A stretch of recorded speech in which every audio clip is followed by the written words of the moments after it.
Hello, and welcome to NEWMOA's Materials Management 101, NEWMOA's resource library. Okay, so good afternoon. Welcome, everyone. This is the 10th installment of NEWMOA's Materials Management 101. And this is intended for state staff in our member states.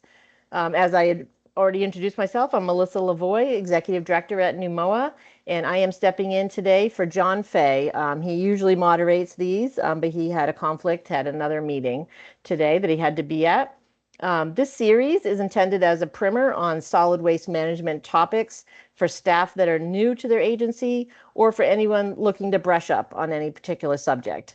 As many of you know, NEWMOA has covered many different subjects over the years, and we have recordings of past webinars and registration for upcoming ones. They're all available on the NEWMOA website. I do know that Jennifer is going to be showing that in a screen share today. Those are found on the training tab of the Materials Management Program page. Today's webinar is on NEWMOA's resource library. NEWMOA has been developing informational presentations, webinar recordings, handouts, and customizable documents for years. And when I say years, I mean decades. So a long, long time. This webinar will give you an overview of many recent resources that are available to you for use in your daily work in your agencies. Before we get started, I'd like to just go over a few details about the webinar. This is being recorded and transcribed by Teams. Please keep your microphones on mute during the presentation. Jennifer will take questions along the way, and at the end, I'm going to be monitoring the chat. So if you have any questions, either put your hand up or put it in the chat, and we'll try to get to them as we go, just so it can stay relevant to the conversation. And let's see, it kind of notes, you may have to open your microphones to ask a question, but if you can raise your hand first, that would be great. All right, so we have a fantastic presenter for you this afternoon, NEWMOA's own Jennifer Griffith. She's been generating these documents for our states for over 25 years. Jennifer's actually been at NEWMOA for 29 years, and she is retiring next month. So this is what we believe is her official last webinar presentation, and we're super excited to have you all here with us and to be here to have her show us all of the great things, or many of the great things. We could never show all of the things that she's worked on in one webinar. We'd be here all day. So Jennifer has always put emphasis on keeping our resources useful. She's going to delve into many items from our wide-ranging library, focusing on several particularly recent and pertinent ones. She'll also show us where to find them and how some can be customized to your needs. So without further ado, let's jump right in. Take it away, Jennifer. Thank you. Hopefully I can do this technology. Okay, I'm going to share my screen. I'm going to do this as a slideshow.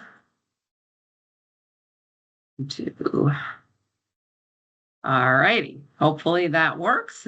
Are you seeing the full slide? Looks good. Okay. Yeah, looks good. So I'm going to just give a summary of some of the solid waste projects that I worked on over probably in the last 10 years-ish. And some of them were developed with help from Rachel Smith, who used to work at NEWMOA and now is at Mass DEP, and then also Stephanie Frisch. So I need to thank them for helping with some of these projects. So let's see here.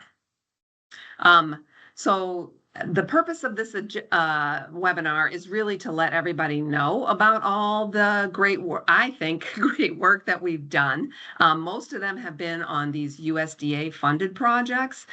And we have tried to do outreach when we've completed a project and let people know, but there's been a lot of turnover in the states as well. So we just want to try to make sure everybody knows all the great things that NEWMOA has. So I'm just going to kind of go backwards in time. So start with the most recent project that we're working on, which is on plastic. Then we did one on PFAS, closed landfills, waste pharmaceuticals, food waste. transfer station safety, bulky waste, and then also I'll end with pay as you throw or save money and reduce trash, that unit-based pricing. We did do one more USDA project before that, which was on waste paint. And but things have changed a lot with waste paint. A lot of states now have paint care, so some of that information I didn't think was really that relevant anymore. Although tips for reducing your use of paint, that actually might be helpful. And then there's some other projects that weren't USDA funded that we worked on. A couple food waste more, so there's more food waste. So we did one food waste under USDA and then two for the state of New York. I don't know, Stephanie, if you put the AD slides in here, but I didn't work on that project, but we might share those resources or we can mention that at the end. Then there's some data reports that I've worked on, MSW disposal and sort of where all of our trash goes for disposal. And then we also did a report on disposal capacity. So I'm just going to briefly run through all these projects. So with the USDA projects, we have to give this disclaimer that, the work is the work of me and whoever is helping me. It's not the word of USDA or the Department or the Rural Utilities Services, and I would say it's not even necessarily the NEWMOA state's work either. So for the USDA project, we try to have local partners. So this is just a real brief summary of who we worked with. These USDA projects, generally, you have to focus on a rural area and low income. So we worked with the Northeast Kingdom Waste Management District in Vermont for all of the projects that we've done. They've been a great partner, and I need to thank them a lot. One project we worked with Central Vermont Solid Waste Management District, and one project we worked with Windham County. And then all the projects sort of have state participation as well with the local partner. It's sort of implied. In New Hampshire, we work with the Lakes Region Planning Commission, the North Country Council, Upper Valley Lake Sunapee region. And then in Maine, for 3 different projects, we worked with the Androscoggin Valley Council of Governments. And then we actually there is one sort of rural low-income area of Massachusetts, which is Franklin County, and we did one project with them as well. So I'll start with the most recent project. We are focused right now. We're just wrapping up a project focused on plastic. And with that one, we worked with the AvCog in Maine and the Northeast Kingdom, and we've developed some fact sheets for the public about why they should care about plastic and plastic waste, recycling do's or don'ts. And I will say I did work with Republic, Waste Management, Casella, all big waste management companies in our region, as well as EcoMaine, to vet the more general recycling do's and don'ts fact sheet. So it's something that, could be helpful. And then we also did a fact sheet on alternatives. So we did some outreach to the public. We were at farmer markets up in Vermont last summer. We are also developed a promoting alternatives to plastic for food service facilities, and that's a guide. And we just did last week outreach to the food service webinar. To food service, we did a webinar. There's a link to that. The slides will get posted and the recording, and then the project website. So here's what the fact sheets look like. So the 3 main fact sheets are the problem with plastic and, how much plastic is in our bodies, trying to get people to be concerned about plastic.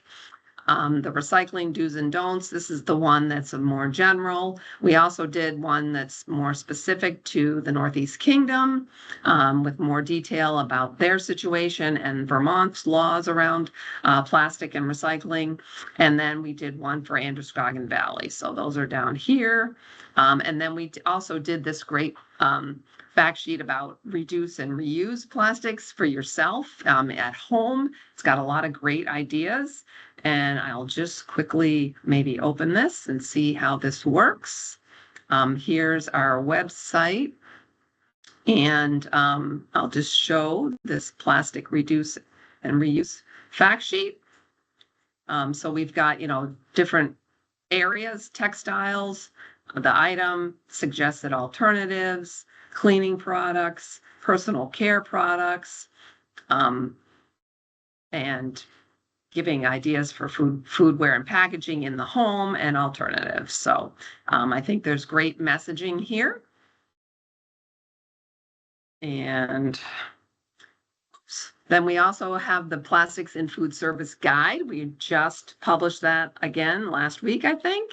And it's 8 pages, and it's got some great information and some case studies in there about alternatives to plastic takeout containers for dine-in services. Also talks about textiles and the whole issue with microplastics. So good resources on plastic. Then we finished recently a project focused on PFAS. That one, again, we worked with AvCog and the Northeast Kingdom, as well as New Hampshire was involved. We initially thought we could work with the North Country Council, but that didn't work out. We published 5 fact sheets for the public on PFAS and, sort of how it's in things that we use in our homes and flush down the toilets. So those fact sheets, we did outreach to the public again at farmer markets in Maine and Vermont. We also did a food service guide talking about where PFAS might be in food service and how to reduce the purchase of those products. We did outreach webinars to food service. We also did a one-on-one evaluation of a nursing home, looked at their cleaning products primarily, and actually took some samples of some of their cleaning products and did some analytical testing. So that was interesting. And we did an end of the project national webinar that has the slides and the recording at this website. So I tried to put things into this presentation with links so that this presentation itself can be a resource, and then you'll be able to, link off of it if you open the PDF later. And then this is the project website for the PFAS project. So again, we've got our fact sheets, the food service guide, and the outreach webinar. The outreach webinars at the end of the projects can be a really good source of information. Here's the fact sheet of why you should care. And I just am using some slides from some of our presentations. So there's some takeaways and what you can do. All the fact sheets that we did have a what you can do section to them. So here are the other 4 fact sheets. We did one on clothing and other textiles, on foodware and packaging, outdoor recreation, and personal care products.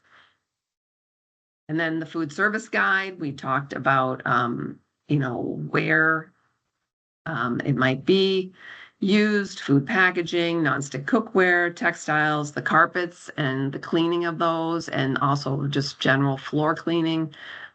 Stripping and waxing floors is a huge source of PFAS release. The closed landfill project. So the USDA projects are just whatever sort of priorities the states have when we are gathering ideas for submitting proposals to USDA. So this one was a project on closed landfills and what a problem they can create. These are sort of old closed landfills, not sort of the recently more modern closed landfills. That one we partnered with the Northeast Kingdom. And again, we were hoping to work with the North Country Council in New Hampshire, but ended up mostly working with New Hampshire DES in New Hampshire. And then, of course, in Vermont, it was the Vermont Department of Environmental Conservation also participated. So we visited a bunch of old closed landfills in New Hampshire and Vermont to take pictures and get thoughts on problems. We developed for the state of New Hampshire as well as the state of Vermont, but also a generic version. So this is again where some of the resources could be helpful to others, as well as, these days it's pretty easy to edit a PDF. So you could even edit the Vermont or the New Hampshire specific ones potentially as well. We did a best management guide. We did an inspection checklist that could be helpful, and a municipal officials reminder checklist. So I'll sort of show those in a minute. We did outreach webinars. I did one to the New Hampshire Municipal Association, and we did one in the Northeast Kingdom. And then the end of the project webinar. That recording actually might be a good training resource for your staff to learn about the potential issues with old closed landfills and these resources that were developed. So here is the best management practice guide. It's 8 pages. I'll just open the one that's for New Hampshire. So it, has some key thoughts on the front, 2 inspections a year, but it also goes through contamination of water resources. It has some little case studies here as well, and annual mowing, animal burrows, settlement, grass cover, leachate breakouts, drainage systems, methane gas issues, physical hazards, does talk about solar panels. Then there's a whole section about, so we're mainly talking about the old closed landfills, the ones that sort of closed before there was regulations, but then there is a whole page in the guide about sort of additional things if you closed after the regulations took effect. The effect dates are different in the states. So the Vermont is a whole different, page here. And the sort of generic writable version just has a blank page here for people to cut and paste what they want into there.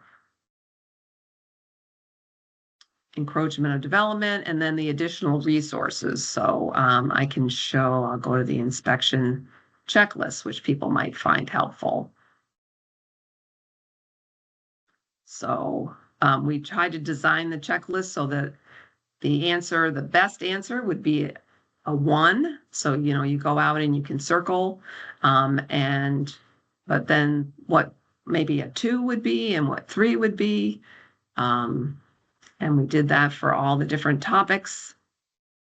Again, these are for facilities that are not, they don't really have leachate collection systems. They don't have gas vents necessarily. So we did try to make it so that it was applicable even if you did have those. So they could potentially be used for most types of sites. So here's the inspection checklist again and the links to the writable version. We said any answers other than 1 require a follow-up. Answers of 3 require immediate attention, and 2 indicate the issue needs ongoing monitoring and attention before it gets worse. We did want to make sure, so the purpose of this project was to work with municipalities and sort of not technical folks necessarily, to understand about the issues. So we wanted to make sure that municipal officials like select boards or the town administrator, town manager could understand more about what they should be doing. So we did a checklist for them as well. If there's a person that's responsible for maintaining the old landfill, has it been mowed at least once? Yes or no? Has methane gas been measured if that needs to be? Some of these questions. So again, like sort of a yes or no checklist that you could give to municipal officials to make sure that they know what's happening. And the lessons learned from the project, mowing. When we went to visit all these sites, They seem to be pretty well mowed on the top of the landfill, but the side slopes, not so much. A lot of times there's a woody vegetation, or sometimes big trees on the side slopes. So that was definitely an issue. And the side slopes are where you could also, that woody vegetation can become a problem in a storm where, it pulls up and the roots pull up, and then you can expose waste. And you also are providing a way for precipitation to get into the waste. Many of the regulated old closed landfills are not submitting the reports that they should do. Some of them are doing the groundwater monitoring and reporting and something like that, but they're not doing the other inspection and other reports that they should be doing. There is a difficulty about evaluating landfills on private property. Encroachment of development is a real issue. And then luckily we found many of these old regulated landfills did a lot of burning because they were that old. And so there's not a lot of current generation of leachate or gas because there's not a lot of moist waste anymore.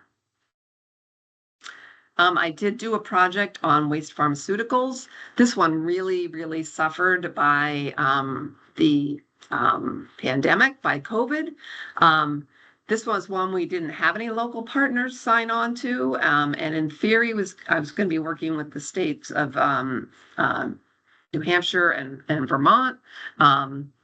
But because of COVID and all that, plus the states really hadn't issued their waste pharmaceutical regs yet.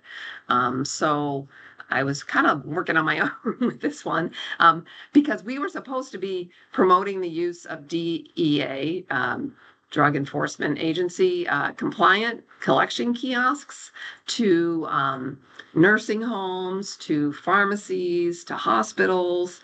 But guess who pretty much became, unreachable because of COVID. So the project really suffered quite a bit. But towards the end, I was able to work with a nursing home in New Hampshire to install some kiosks. At the nursing home, I worked with Kinney Drugs to install, and it got them to install kiosks in 3 Vermont, Northeast Kingdom communities. I also provided waste destruction pouches and mail to destruction envelopes, so prepaid, to home service care providers, Androscoggin Valley Home Care in in New Hampshire. Actually, they're kind of on that main side of New Hampshire. And then the Orleans Essex Visiting Nurses Association and Hospice in Vermont. There was a small focus of the project on battery waste.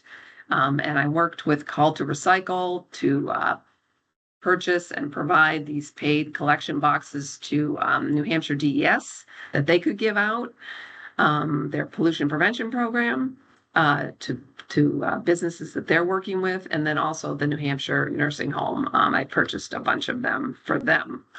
And we developed some handouts about the Kinney Drugs kiosks. Now Vermont has a law that all pharmacies need to have these take-back kiosks, so it's a little less, relevant now. And then we developed handouts for the home cares, the staff and the clients of these places. And I'll just show you quickly.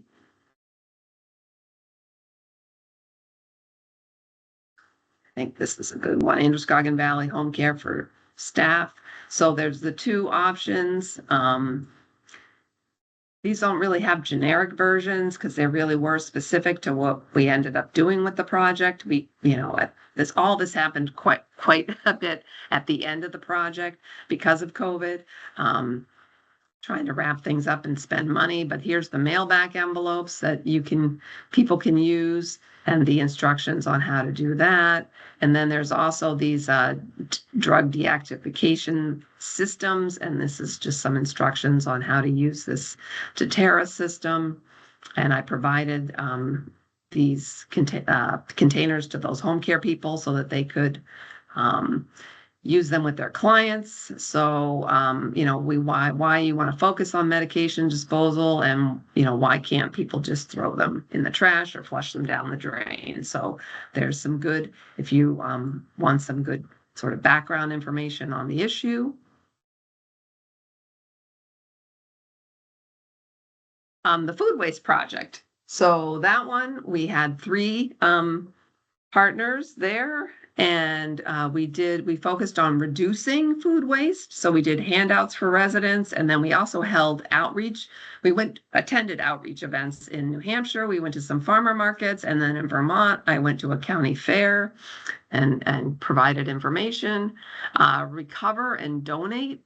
We did a handout for businesses with the local donation information so that places that might generate excess food could know where they could donate it. And we also held workshops in Maine, New Hampshire, and Vermont, trying to bring businesses together with the food banks and the people that could utilize food in those 3 states. We also focused on backyard composting and trying to promote that. Did a handout for residents, and then we also did an 8-page guide.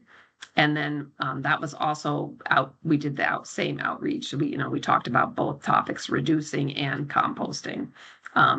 So there's an end of the project webinar and then the project website. Here's the reduce handout. That is really just only a template because you could put your own logo here. Otherwise, all the information stays the same. I will get on my little soapbox here in case there's anybody on this webinar that doesn't understand about date labels, because it really does lead to a tremendous quantity of waste with food. Date labels are not related to safety. There are no standards about date labels. They are selected by the manufacturers, so they're very conservative estimates of top quality. And you got to keep in mind that they have an incentive to get you to buy more. So they kind of like this misunderstanding because they want people to throw things out and buy more. The only federal requirement for date labels is for infant formula. And some states have scattered requirements. And then here's the 3 states we were working in. Maine only requires dates on packaged shellfish. New Hampshire only requires dates on prepackaged sandwiches. And Vermont requires kind of a combination. They want it on packaged shellfish and then also on anything ready to eat that is prepared by the facility. It needs to put a sort of expiration date on it. But otherwise, there's really not any date label requirements or standards. So it does lead to a tremendous waste. Virtually all food is safe to eat after the date, and most is still at top quality. Some examples, yogurt and cheese, eggs, at least 3 weeks past the date.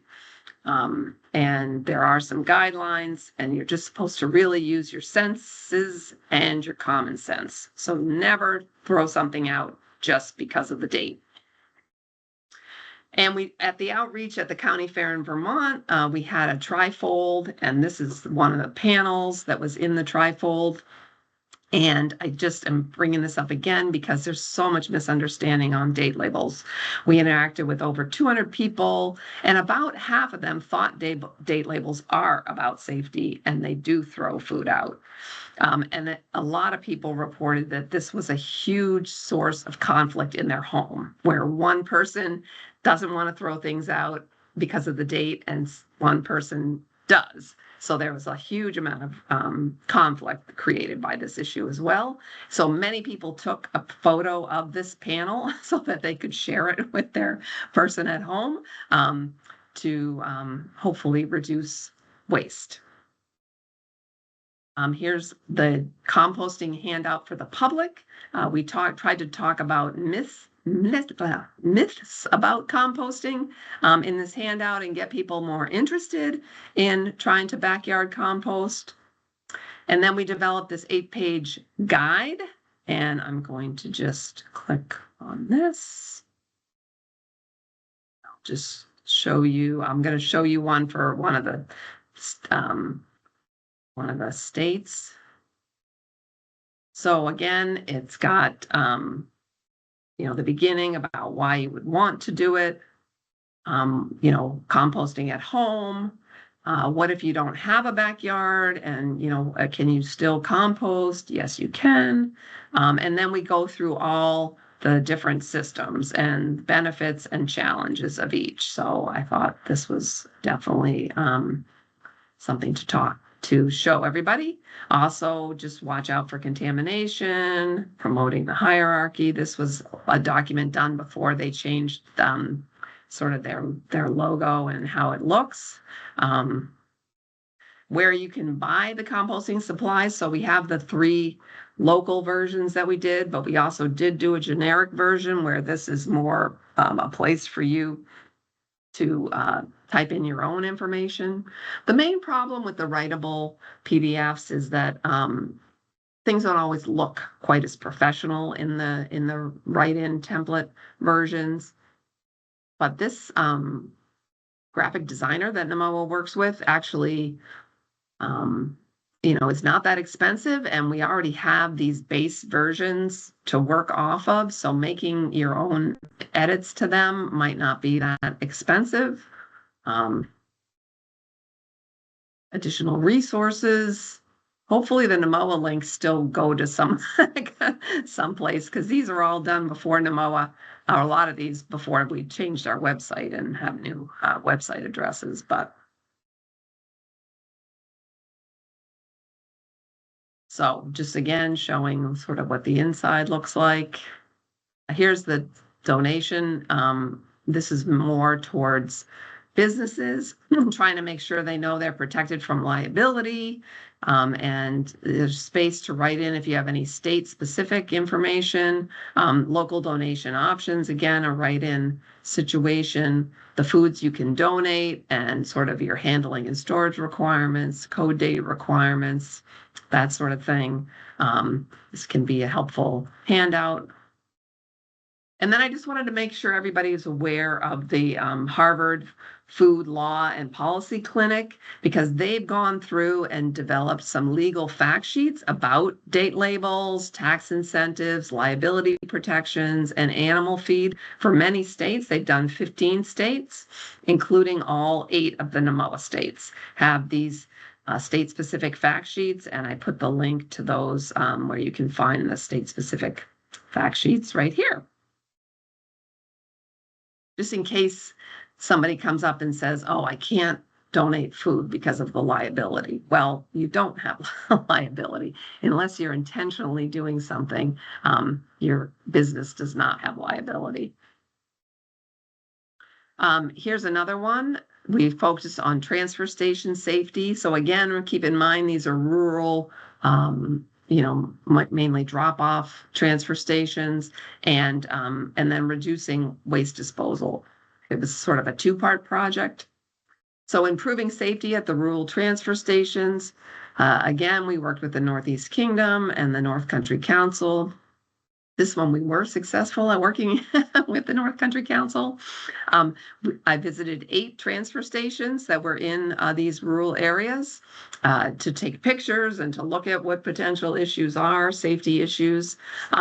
We held workshops in New Hampshire and Vermont, and the state occupational safety and health programs, as well as the people that insure municipalities, provide municipal insurance. They also participated in the presentations. If you look at the one for New Hampshire, it really is, oh, now I forget the name of the municipal insurer, but it's mostly their slides. We did an end of the project webinar just on the improving safety part. And I think that, again, could be a really good training resource, potentially for your staff, about what sort of issues there might be at some of these rural small transfer stations. But then it also can be a training resource for municipalities and folks in the municipalities. So I wanted to make sure that was highlighted. On reducing waste disposal, We focused on communicating with the public, sort of how transfer stations could communicate with the public. And we did 5 handouts and accompanying sort of posters that could go on the wall. Or for the Northeast Kingdom, we did some sandwich boards, big posters that they actually, the last time I was up there, they're still using some of them. So that's great.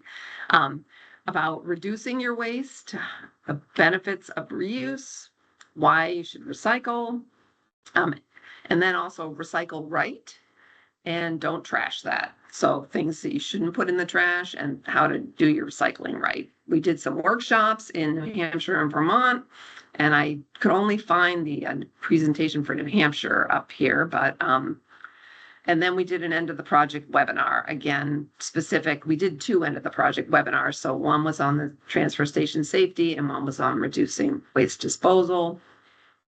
Here's the reducing your waste handout. And that one is not customized. It's just a plain one. It gives you ideas for reducing waste.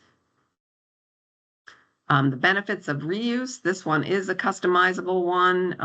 Put your logo here, and then also your local reuse options, secondhand stores, that sort of thing. So just a handout again about that. Why you should recycle. So, benefits of recycling, some little vignettes on, what's good about it. It's the law. This one is the one for the Northeast Kingdom, so it talks about the law in Vermont. There is a generic version where this would be blank area, and you could type in whatever it is for your state. Here's the recycle right. This one, it's a little blurry here. I'm sorry about that. This is again for self-sort recycling drop-off centers. So, the biggest problems at self-sort recycling centers are styrofoam, paper towels, napkins and tissues, coated paper containers, planting pots and trays, and then medical waste. And these all talk about why they shouldn't go in the recycling and then what you might be able to do instead. And that one, again, is not site specific, but it is drop-off center specific. And then don't trash that. So this is, again, the biggest problems that they have for what goes in the trash that really shouldn't. So chemicals and pesticides, ammunition, flares and fireworks, metal things, liquids, putting recyclables in the trash, and food waste. So again, this is the one for the Northeast Kingdom. It talks about what you can do instead, like this gives the household hazardous waste collection calendar here, a link, and where you can take things, and then also sort of what the law is in Vermont for things. So that one, there is a generic template version again. Now we're going back further in time, but I think some of this stuff is still valuable potential resources. We did a project focused on bulky waste. That one was with the Northeast Kingdom, Central Vermont Waste Management District, and then 2 locations in Massachusetts. We visited some transfer stations in Massachusetts to look at what they could do with bulky waste and different options. And then I also went to a bulky waste collection event at the Northeast Kingdom Waste Management District held. And I will say it really is shameful what we Americans throw away. The quantity of bulky waste that came in on those collection days was astonishing to me, and then also the quality of some of the things that were getting thrown away. Just a personal comment. Oops. So we did reuse and recycling brochures on mattresses, on furniture, on carpet, and on large plastics. And we also did fact sheets for the public on the options in their locations. So for those locations, we also held workshops in Massachusetts and Vermont. And we did the end of the project national webinar. And the NEWMOA website is a little bit different where everything's not all linked together. So that's one of the things I want to do before I leave is hopefully get the websites going. But here's sort of what the brochures look like. And then here's the, tips for reusing and recycling bulky waste in the Northeast Kingdom. So some online exchanges for reuse, some donation centers. And then on the back side is what if you do have to throw things out. But I will go to the project quick and show a couple of, see this one, you have to keep scrolling down. It looks like the project is, the page is done, but here's a picture, but then below it is all this stuff. So here are the guides. And I'll just show furniture one. So all the guides go through sort of some of the issues and benefits with the topic, whether it's carpets or furniture, the benefits of reuse. There's some case studies. Here we list the different furniture banks that are in New England. Ideas for community swap shops at the transfer station, some best practices. We do talk about challenges and potential ways of solving the challenge. This is for a one-day community event to facilitate furniture reuse. Here's ideas for refurbishing, remanufacturing, rebuilding, or renovating. I love this picture down here. I don't know if people can see it, where you took an old console that had for a TV, sort of a AV stereo station. Those are a little outdated now, and they refurbished it into like a little kid's kitchen. I just thought that was the cutest idea. So promoting, resource stores. Here's the planning a community event to facilitate furniture repair. Again, we talk through challenges and solutions. So those are in all the different guides. Here's recycling.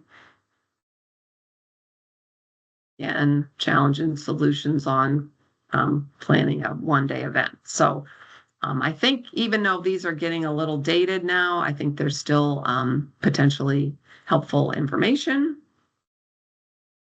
And then the last USDA project I'll talk about is this pay-as-you-throw and save money and reduce trash project.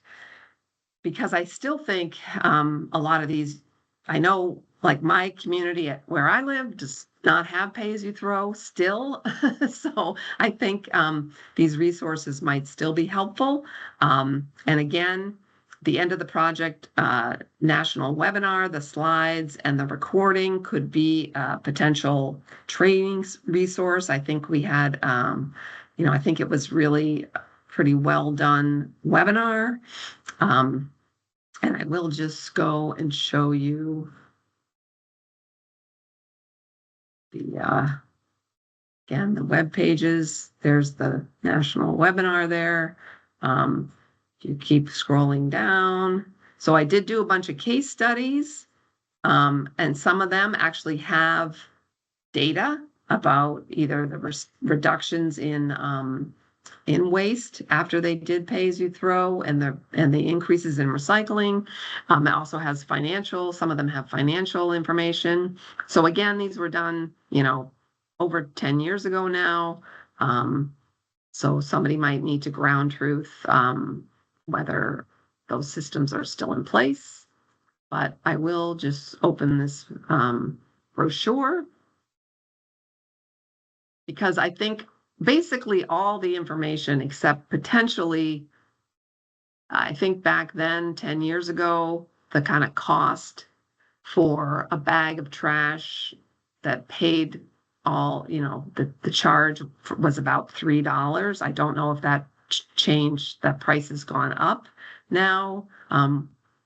for a good system, but this talks about this brochure that I have open here is targeted to sort of municipal officials, people in the town that might need some information to try to get them to really think about doing pay as you throw. But it talks about the benefits of it, talks about how it works, the different way you can do it. You can do it with special bags or stickers. You can do it with containers. We've got little quotes from different people about the benefits of pay as you throw, and from municipal officials. Here's some of the case studies that had some of the data. Yeah, this one says, $3 for up to 33 gallons. I don't know whether that price, is still the correct price. But I think overall, the information in here, this is some advice from these communities that have done it. Again, some more case studies and quotes. So again, I think that I'm a big proponent of pay as you throw, and that this brochure, and then there's this fact sheet for the public. Again, it talks about some of the myths relating to pay as you throw and trying to overcome those. So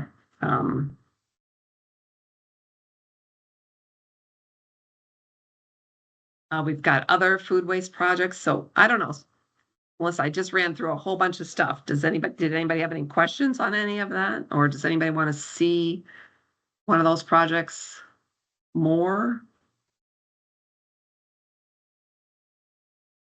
Thanks, Jennifer. I haven't seen any questions come in yet, so why don't we just wait a moment and see if anyone had any that comes forward. If there's anything you would like to delve into more, Jennifer, I think you can. While people think about it, we probably won't need the full hour and a half unless people do want to delve into anything in more detail. But this has been really great getting a firsthand from the person that did the work description of all the work that you've done. So does anyone have any questions? You can raise your hands, or it looks like Todd's got one. You mentioned several 8-page guides. Is this a magic number or just a coincidence, Jennifer?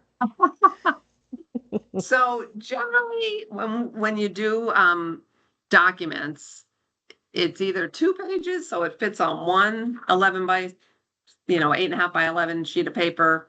Or it's 4 pages, because that's one 11 by 17 sheet of paper. And then, you can just fold it in half and you got 4 pages, or it's 8 pages because you're using 2 of those 11 by 17 sheets of paper. And, like a 6-page document doesn't really work. A lot of these documents, most of them were printed and done as, handouts and, a little old fashioned in that way. I mean, everything obviously is still posted online, but we did do a lot of hard copy printing as well. So yeah, it's either 2 pages, 4 pages, or 8 pages. I mean, or 12, I guess. Then you would go up in increments of 4 there, because when you're hard copy printing, it's much easier to staple bind in the middle of an 11 by 17 sheet of paper. The printer, it's almost impossible for you yourself to staple bind in the middle of an 11 by 17 sheet of paper, but the professionals can. And it would be a lot more difficult for them to bind like 6 pages, an 11 by 17 piece of paper and one 8.5 by 11. So that makes sense. All right, thanks, Jennifer. We've got another question from Leah McKenna, and she's asking if anyone finds information on the published guidance stemming from these projects gets outdated or is incorrect, is there something that they should be doing or to update it, or ask us to remove it from the site? How has that been addressed in the past, to your knowledge, Jennifer? Or what would be your suggestion going forward? Yeah, I mean, I think all the information is still relevant. I mean, some of the links in some of these older documents could be broken at this point, including actually the links back to the, where things were on the old NEWMOA website. I think we got most things redirecting to NEWMOA's homepage, current homepage. So then you would have to try to navigate there. But yeah, if you find that anything is, that's another pet peeve of mine with documents. I hate when I open a document and I can't tell how old it is. So I always tried to put the month and the year that all these things were published so that you know how old it is. Or, like in the SMART project, I tried to say in 2014 the price was this, so that people can have some frame of reference. So I part of why we're doing this webinar today and trying to let everybody know about these things is because I don't think most of the information is outdated. I think it's a lot of it's still very usable. So yeah, great. And I would add on to that. Thank you, Jennifer, that if any of you do find any links that are not working on the NEWMOA website, especially regarding resources, please do let us know. Either send me an email or respond to the, when the newsletter comes out, if it's based on anything that's in there. Because we are still working every once in a while. We still do find there's some links in the, in the transition from our old website to our somewhat still newish one that didn't make the transfer successfully. So we would appreciate that if anyone does find anything that is not working. So great. Yeah. And then, I guess for some of the external website links that might be in some of these older documents, hopefully people will be forgiving. But if you do know or you find those, you could let us know and we could see about editing the PDFs. I personally don't know how to do that, and I am going to be retiring, so it wouldn't be me that would be doing that, but it might be something that someone here at NEWMOA could edit to, make it correct. Great. All right. Okay, so we've got some other projects to talk about as well. So I'll move on to those unless anybody has any other questions on the USDA. Okay, so we did work on two food waste projects through the state of New York, one in Onondaga County and one in Erie County. So I'll talk about those.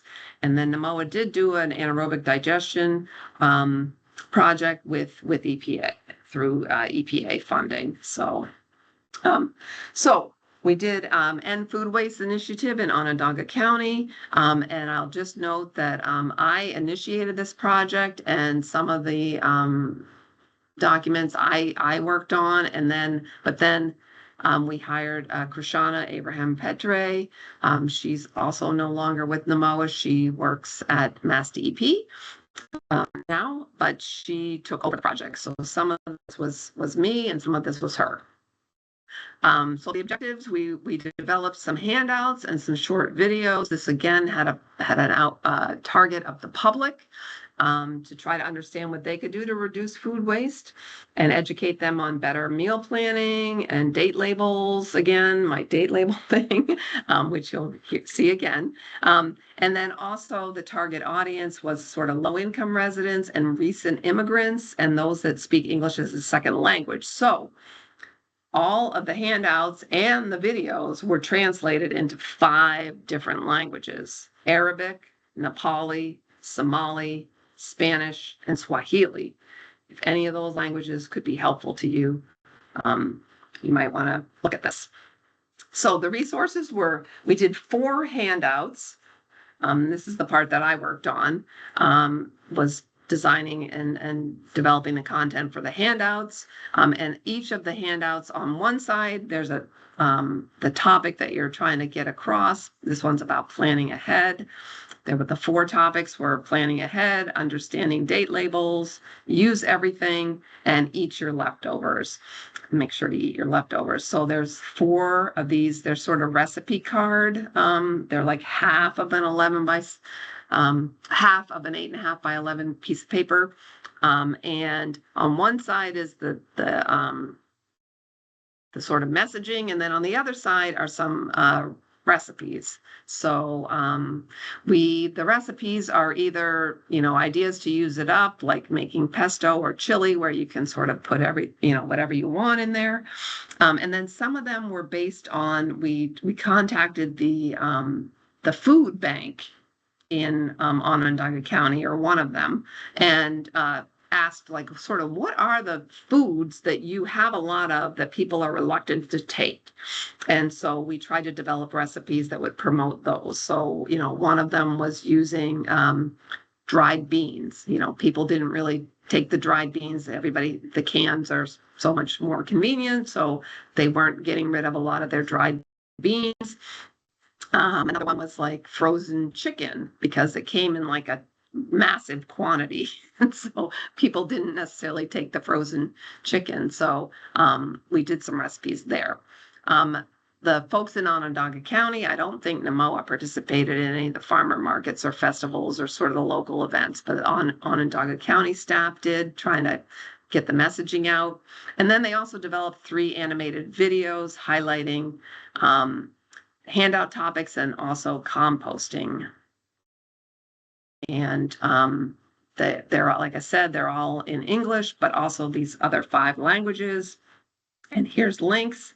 And I'm just going to show you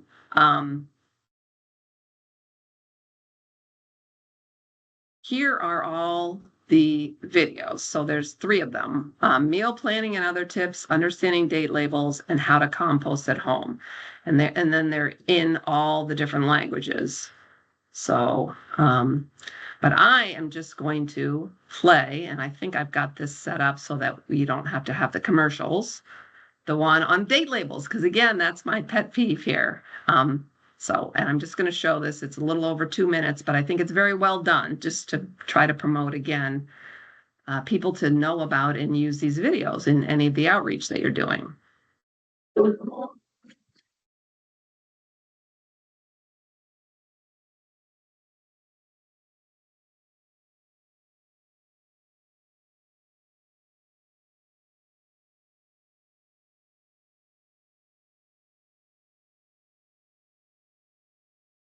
We don't have the audio, Jennifer. The audio doesn't come through? Not on my end. Oh, shoot. Okay. I wonder, do you think if I turned my microphone up, it would come through, or it just doesn't? I think what you have to do is instead do the present through Teams option from PowerPoint rather than share your screen, and that will allow the audio to come through, I think. I think you're correct, Shayna. That's probably too We know how complicated for tech me. is, though. So, okay. All right. Well, hopefully people could tell from looking at it that they're very well done. It is subtitled here as well, basically what he is saying, but you can see that the quality of the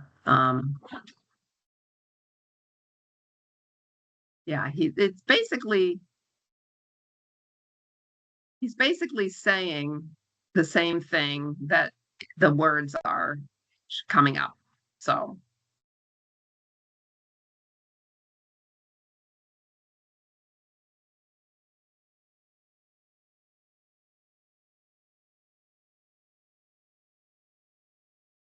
I'm going to keep going with this just because I think I want you to see about the eggs. So hang on. But like I said, the guy is just basically saying what these words are.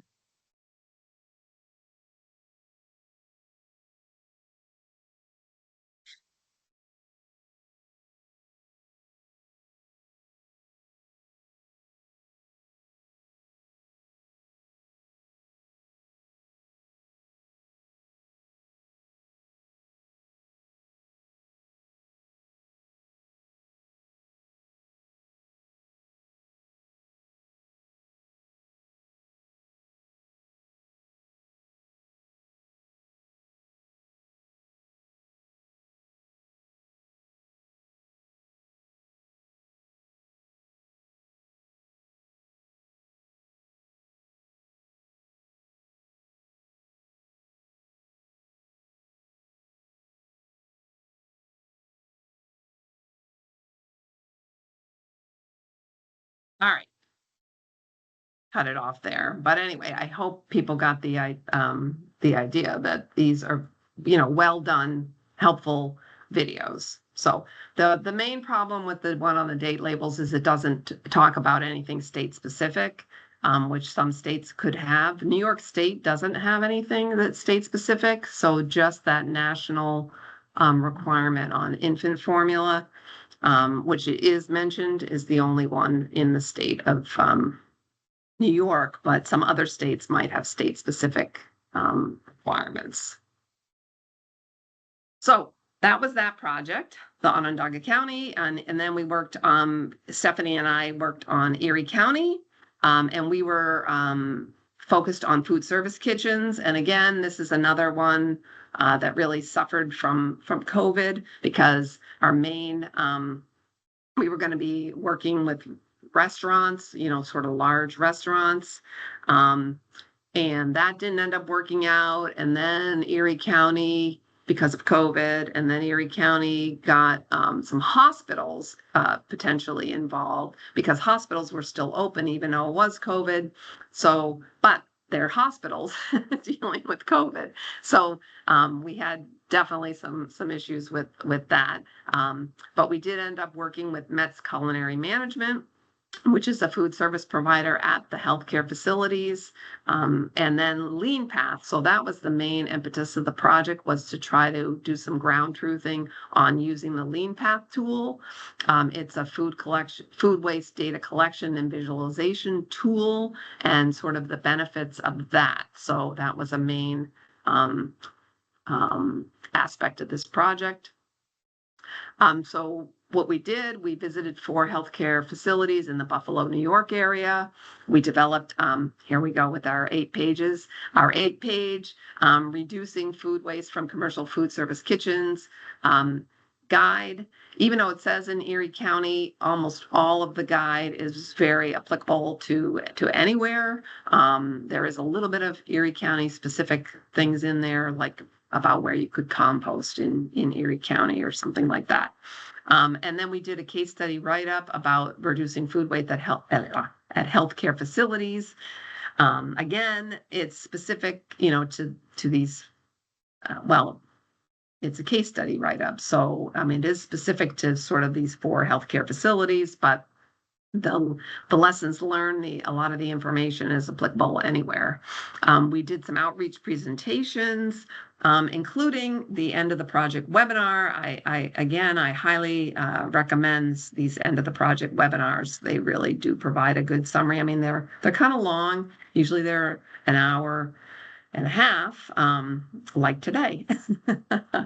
And you can find everything on the project webpage. But here's just a little overview. We had these 4 healthcare settings: a small hospital, an assisted living facility, and then 2 large hospitals. And the 2 smaller locations each had 1 Lean Path system, and the large hospitals each had 2. So here was the timeline again that was really affected by COVID. These projects, I would say, including a lot of the USDA projects, were all conceived prior to COVID, and then COVID happened, and it sort of threw a wrench into what was conceived. So we had definitely some issues with this project, in that it really did need to end because of the funding at the end of 2023, but we really didn't get, the project didn't really restart with staffing at Erie County and the hospitals, and the Mets folks having any time until January of 2023. And then we really didn't get some of the Lean Path things hammered out until July. So there wasn't a lot of time to actually collect decent data and analyze it and write the case study. So there were definitely some limitations from that. But here's the guide. We have EPA's new wasted food scale in it. It talks a lot about, it's really got a great suggestions for how to go about looking at your food waste and reducing it. So I highly recommend that guide. And then the case study, this one goes a lot more into what the Lean Path tool is, and then also with the data that we developed there. So I can just open the guide.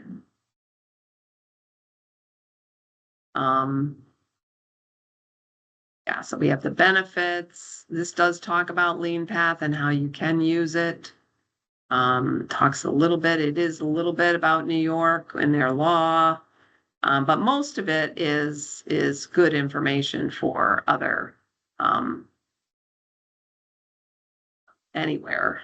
So, how you could use overproduction, my date label thing again.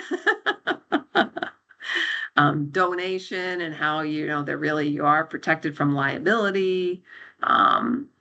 Some of this stuff is, taken from the USDA project. We can talk about recycling, which is basically composting. Into animal feed, though, composting, and I think anaerobic digestion a little bit. So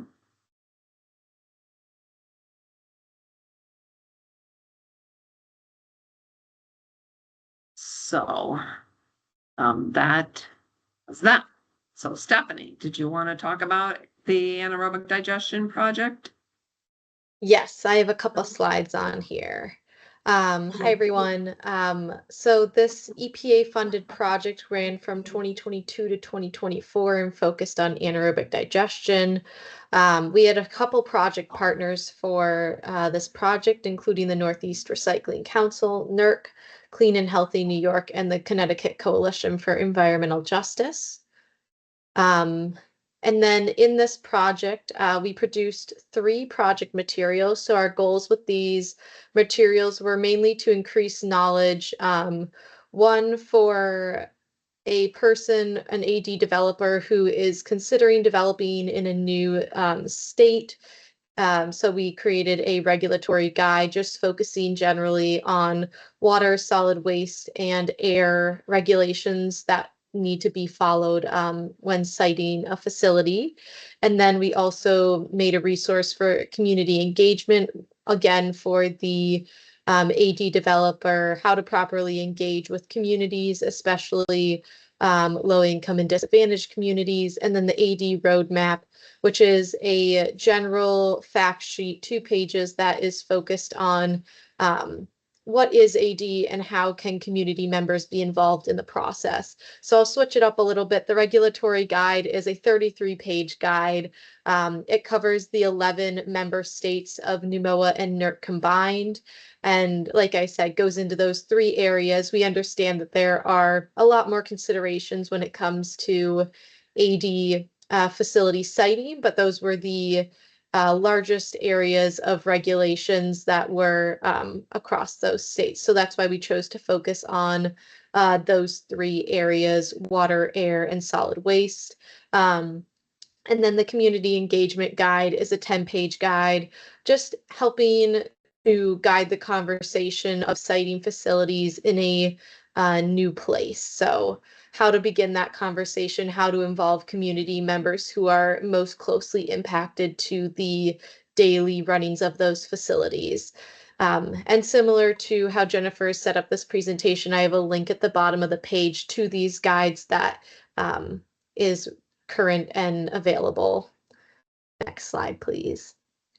And then in addition to those 3 materials that we produced, we did a webinar series. And our goal with this webinar series, which was a 4-part series, was to encourage just continued discussions on the materials that we produced. The first one, anaerobic digestion and other solutions for wasted food, was presented by me and Marianne Remolador from NERC and John Fay, another project manager at NEWMOA. Our goal in this was generally to discuss AD as an option for wasted food management, and also some of the more overarching ideas of wasted food solutions, similar to what Jennifer showed before, the current EPA wasted food scale. we dive into in that webinar. We also had one on siting considerations for anaerobic digestion, another for operators' perspectives and citing anaerobic digestion facilities, and then a fourth on environmental justice in anaerobic digestion, green solutions, and just outcomes. So each of those were focused on one of our guides, the citing considerations for anaerobic digestion, and the operator's perspective focused more on the regulatory guide, and then the environmental justice in anaerobic digestion focused on the community engagement and how to get involved. What's the AD roadmap guide. So those again are linked. This series did not have a national webinar associated with it, but it did have each of these four that go more in depth into the project materials. And it was myself, John Fay, and Krishana Abraham Petrie who worked most closely on this project. Excellent. Well, thank you, Stephanie. So that sort of wraps up sort of solid waste topics and outreach type of materials and outreach webinars. And also a lot of the USDA projects had workshops. And so I think a lot of the presentations are posted there. So are there any questions about that before I dive into a couple of the data type of efforts that I've also been working on? Okay, so feel free to type in questions at any point, but I will move on. So, we've done a lot of projects on different solid waste topics and developed some good outreach materials. And I think a couple of them, like particularly closed landfills and transfer station safety, could also be potential training materials. But now we're going to dive into some data. So we're looking at the interstate flow of municipal solid waste for disposal. So again, we're looking at just municipal solid waste with this work, and also disposal only. So it started, I started doing this back with 1999 data. So I think the first report was published in 2000 or 2001, and it was on 1999 data. And sort of did this work annually for a while. And then at some point we decided to switch over to doing it every 2 years of data. So right now, basically, it's being done on the even years of data. So 2016, 2018, 2020, 2022, that sort of thing. And we look at the disposal MSW generated, I should have said in a state instead of by a state, because it really is not, the states are not controlling municipal solid waste disposal. It really is the facilities that are located in the state that are. And we're looking at in-state disposal of waste that's generated in a state, and then also the exports that they do to the other NEWMOA states, and also exports that go outside of the region. And generally, I'm using the disposal facility data. So again, I'm getting data from all of the 8 NEWMOA states. And then also I go and look at disposal facility information, disposal data and imports from the major states that get waste from our states in our region. And I look at their data. So those states are basically Pennsylvania, Ohio, Virginia, South Carolina, and Alabama at this point, I think, are the main states that get waste from facilities, or facilities in NEWMOA states ship to disposal facilities in those states. Data can differ from what the states themselves publish. So that's part of the value of doing this report, because I'm picking up direct haul over the state line.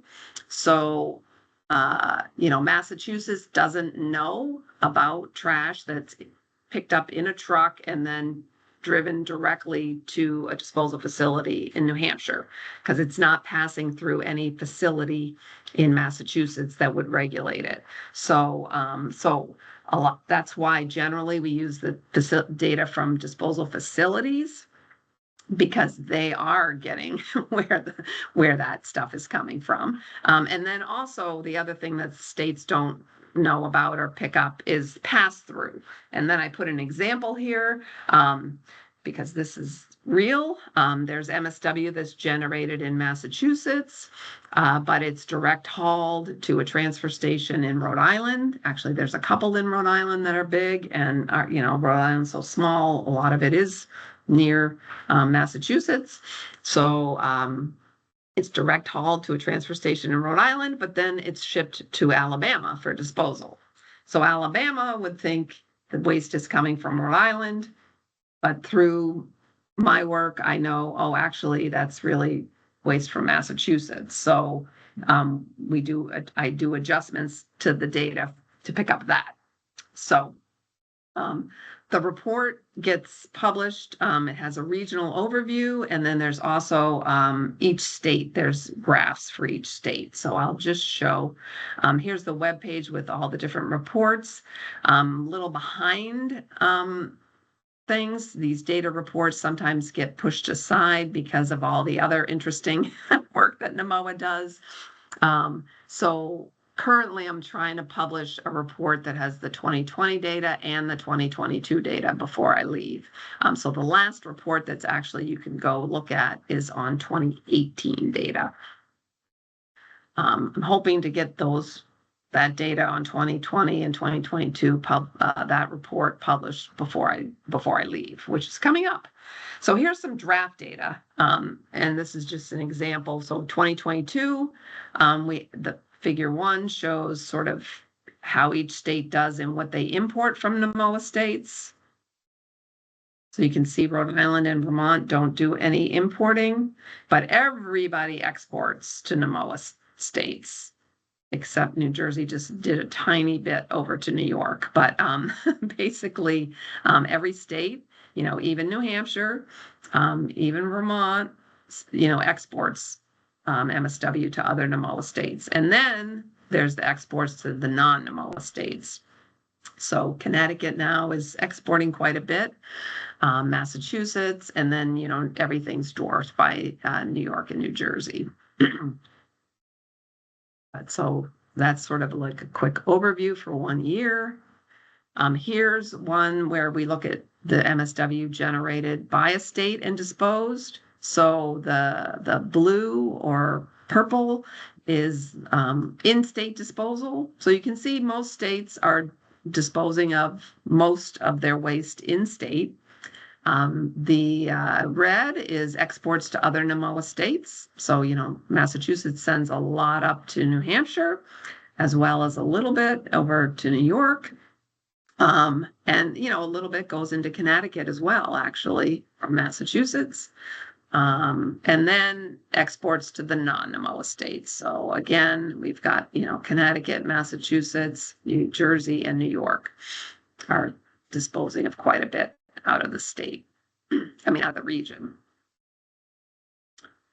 And then here's the total quantity of MSW disposed in a particular state. So it's showing sort of the imports from other NEWMOA states is the green, and imports from non-NEWMOA states. So New Jersey gets a little bit out of Pennsylvania, I think, and New York gets a decent amount of waste from Canada that some of the incinerators in Western New York end up with. So, or waste to energy facilities. But as you can see, most of what's disposed of in a state is generated in the state. New Hampshire is one that does take quite a bit.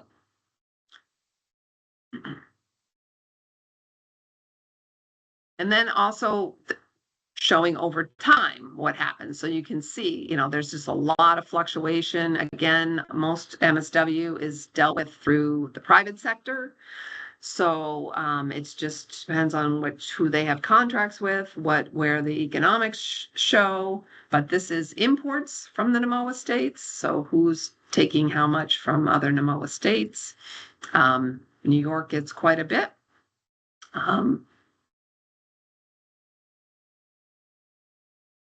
That's sort of showing over time from 2010 to 2022. Again, this is all draft data. It's not finalized yet. I'm hoping it will be. Here's exporting to other NEWMOA states and what's happening over time, where people are at. Here's Connecticut, used to export quite a bit to NEWMOA states, and it's really dropped off recently. Who's this? New Jersey as well. And then this is exports to non-NEWMOA states. So again, New York and New Jersey really dwarf this graph, but you can see what's happening down here with some of these other states. There's definitely an increase, both from Connecticut and Massachusetts particularly, because disposal facilities are closing in those states, and none of them are expanding and there's no new ones opening. So that's a snapshot. All this is also repeated state specifically. So down here, if this was for Connecticut, it would be exports, and it would show each state that it's going to.